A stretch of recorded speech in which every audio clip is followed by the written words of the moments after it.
เทื่อนี้สิพามาอ่านนะครับหนังสือสิริจันโทวาทยอดคำสอน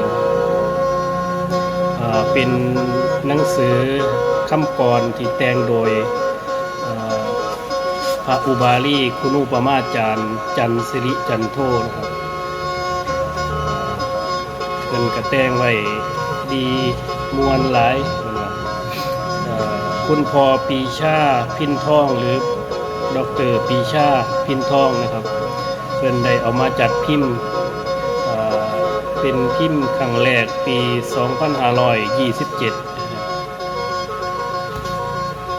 สิพามาอ่านมันนะครับ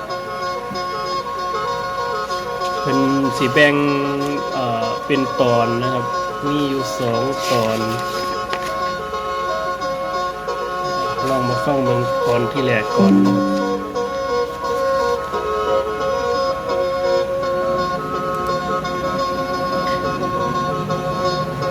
สิทธิการิยนอมกลมเกตก่อนถวายย่อกระพุ่มมือนบขาบพระคุณไตแก้วตนตัวขาขอมอบพระไตรลักษณ์ขอให้เป็นดังบันลั่งค่ำทีทะลงพุทโธเจ้าตา2 กำถวายบูชาต่างประทีปมือ10 นิ้วแท่นทีเทียนทองขอถวายบูชาพระยอดคุณไตแก้วทั้งเราขอนบน้อมคุณแห่งคู่บากับทั้งบิดาไทยม่านดาตนแม้คุณเพิ่นเลี้ยงเพี้ยนให้ใหญ่สูงข้าเขานบน้อมนิ้วผู้วิเศษอินพรหมกับทั้งฝูงเทวดาผู้มีฤทธิ์ที่กวง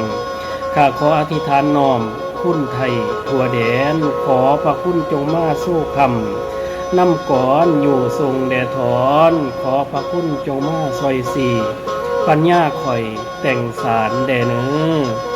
ท่านกับปรุงจิตตั้งแปลงสารเขียนขีดเมื่อใดขอให้สมสนอเพียงกลมเกี่ยวกอมกันเป็นดังพินผัดคองซ้อคุยแค่ระบำอย่าให้คัดทางก้อนซอยดนทางดนขาจะแปลงสารแก้วคำก้อนใบสอนสังคัดมาแต่คำพี่กุ่นพีร่วมใบแห่งเดียวบัณฑิตสอนโลกก่อนเก่าบูฮานถือเอาเป็นอาจารย์4 ทางความหู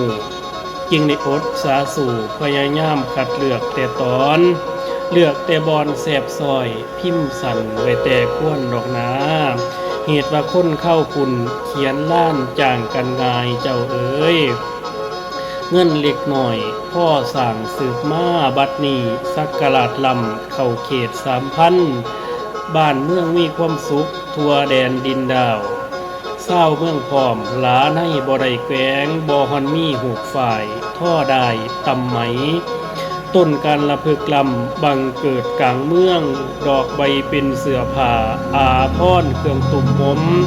ไหมและฝ่ายเปลือกปานใยบัวบ่หักขั้วละหน้านับอเนกน้องเหลือล้น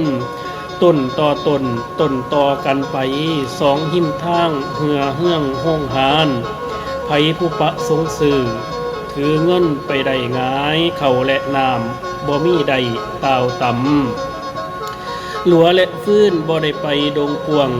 ตันทุล่าเข่าสาลีบ่มีเปลือกมีแต่เม็ดป่วยสวย2 ข้างแค่ทางฟื้นตองพร้อมตามใจสิเลือกบอกสิเลือกเบิงเอาถอนสั่นแต่ของสุกแล้วข้าวหวานนับบ่ควาย2 ขอบข้างทางเดินมีทุกแห่งสตางใส่พกแล้วไปถอนยากสิ่งใดเจ้าเอ๋ยการละเล่นโขนละครงิ้วหุนการละเล่นโขนละครงิ้วหุนเสียงคืนเข้านาครกวางวันไหวมีทั้งโล่งหนังพร้อมโล่งลิเกละครพูดปลูกเป็นห้องไงกวาง2 ข้างแค่ทางอยู่ทั้งยิ่งไส้สาวบ่าวมาห่มเฮาอยู่ทั้งผ้ากันเข่าโล่งละครเลือกบนหนังมีทั้งเบาะบอกตั้งเป็นฐานทีแถวของกินบ่มีให้ดอกไม้มีสู่ด่านไผสื่อตั้งแต่ขายเป็นที่ยู่สนุกสบายแท้ แลกกันสิ่งหาคูไผผู้ใจสลาดซ่อนซึ่งสู่บอกแก่กันโล่งหนังโล่งดิเกนีของผู้ดีเลือกหาคูถึงเข้าบุญทรงไห้มีสู่ขอบลิเกแท้แล้วไผผู้ประสงค์ด้วยนางเทพกินนาลีอันบ่มีผู้หวงแหนนั่งย่ามค่อยเอิ้นขั้นเห็นซ้ายมาไก่ไว้ว่าแลนเขาใสจับจ้องถืนซ้ายสู่เขาบ่อนนอนมันก็สอนรหัสให้ซ้ายบ่เคยได้หูเหยือง ความสนุกมีมากล้นในเมืองคนนับบ่ไหวทางไก่และทางไก่ทางรถไฟรถยนต์แล่นแม่นจะไปทางน้ำเมื่อย่นต์จอดทุกทาเขาหักดาแต่งไว้ค่อยถ่าผู้สิไปแท้แล้วอันที่ในเมืองบ้านทางเดินดูสะอาดมีแต่ไฟจุดไตสู้แสงใสสว่างตั้งหักดูสล่างไฟฟ้าเพิ่นต่อสายเจ้าเอ๋ยกลางคืนเป็นกลางเว้นหุงเฮืองจนแจ้งอันที่เฮาแถลงตานไขคำก่อนมากล่าวเป็นแต่เพียงหน่อยพ่อหูหอมสวรรค์เจ้าเอ๋ยอันสมบัติในเมืองฟ้า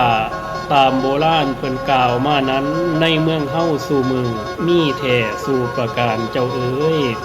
คำที่อาจารย์เจ้าโบราณเพิ่นสีบอกมานั้นคือว่าสังกลาดลำเข้าเขต3,000เมื่อใด